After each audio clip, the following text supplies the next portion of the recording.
But let's move over and talk a little bit about, well, buyout season, because it is here as of right now. The Pittsburgh Penguins typically not big in buyouts. They're still paying, obviously, Jack Johnson for the next 2 years, this year and next year. They have one more year left on Jeff Petry's retained salary from the Erik Karlsson trade last year. But the first buyout window opens today for this offseason. It closes on Sunday prior to the opening of free agency on Monday. Last season, Dubas mentioned right off the jump, he does not like to buy players out because he does not like to pay players to not play for the Pittsburgh Penguins organization. He waited a lot on Mikael Granlund. He waited through the first buyout period. He waited until almost needing to do it in the second buyout period because there will be a second, or there was a second one last year because Drew O'Connor took him to arbitration. He ended up being able to move off of Mikael Granlund, the Erik Karlsson trade. This year, maybe a similar situation. You look at the Pittsburgh Penguins, there's not a lot of buyout candidates to begin with. The only name that I can think of is Reilly Smith. Now, we've talked ad nauseum over the last couple of weeks about, well, Reilly Smith's going to get traded. Reilly Smith's going to get traded.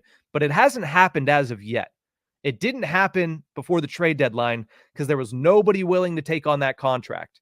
The question then becomes, Horwat, the buyout calculator says this year, Reilly Smith would count $2.3 million against salary cap. Next year, $1.3 million, and then he would be done. Would you rather, if it comes down to it, buy out Reilly Smith and have those cap hits, or just let him play through his contract, at least to the start of the season, and see if he can bounce back on the Penguins roster?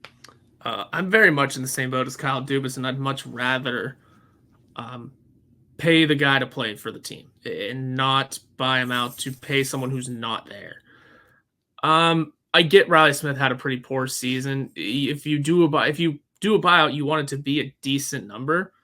2.3 seems just a little steep in my eyes, especially if it ends up being multiple years of 2.3 and then 1. It's the most reasonable one. It's kind of low, but you don't have a ton of space. And I get that clears up a bit, but just seems like, to me at least, you'd much rather pay the guy to maybe turn it around. You never know. He is a quality player. He has the attention of a ton of teams in the league, I guess, to be acquired. So if he has that sort of attention, if he has that sort of capability, maybe if they can't find a trade partner, maybe you bank on him bouncing back. If not, maybe you have to come around to it. But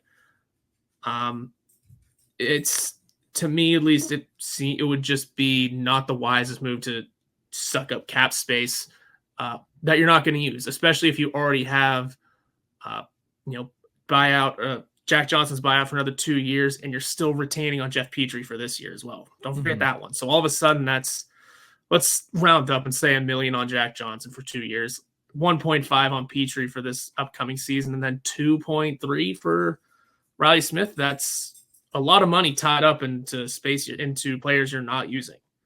Players you are actively paying to not play on your team. Yeah, that's just the way I see it. Had Petry not been retained, or had Jack Johnson not been bought out in this situation, maybe I look at it and go, it's only 2.3 for a year. You lose it in next, whatever. But the fact that that's also already there just doesn't make sense to me. Yeah, when I look at this situation, Reilly Smith, he had a down year. And if you're doing what you're saying here and you're hoping that he bounces back, add him to the list. There's already a lot of players the Penguins are counting on to bounce back this season. Rickard Rakell, well, they're hoping he comes back and has a better season. Ryan Graves, they're hoping he comes back in a lesser role potentially on a third pairing and he has a better season. Erik Karlsson had a pretty good year, but they're hoping that he bounces back to have a more productive year, more so in line with what he did his last year in San Jose. Again, don't expect 100 points, people. I need a sign so I can point to it. Don't make me point at the sign. He is 100 points by a defenseman is not a typical thing. Don't expect that of somebody going into a season.